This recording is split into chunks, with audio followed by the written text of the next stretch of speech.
A9 ನ್ಯೂಸ್ಗೆ ಸ್ವಾಗತ. ನಾನು ಅಮೀನ್ ಶೇಖ್.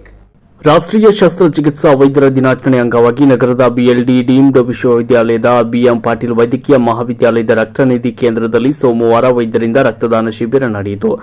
ಆಸ್ಪತ್ರೆಯ ಶಸ್ತ್ರಚಿಕಿತ್ಸಾ ವಿಭಾಗ ಮತ್ತು ಭಾರತೀಯ ಶಸ್ತ್ರಚಿಕಿತ್ಸಕರ ಸಂಘದ ಸಂಯುಕ್ತ ಆಶ್ರಯದಲ್ಲಿ ನಡೆದ ಈ ರಕ್ತದಾನ ಶಿಬಿರದಲ್ಲಿ ಸುಮಾರು 15 ಜನ ವೈದ್ಯರು ಸ್ವಯಂ ಪ್ರೇರಿತವಾಗಿ ರಕ್ತದಾನ ಮಾಡಿದರು.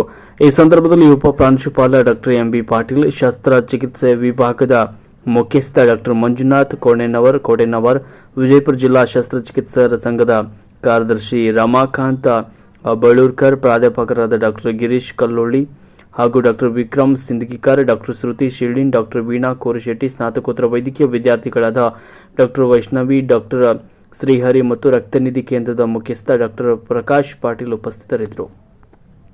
ನಿರಂತರ ಸುದ್ದಿಗಳಿಗಾಗಿ ನೋಡ್ತಾ ಇರಿ A9 ನ್ಯೂಸ್.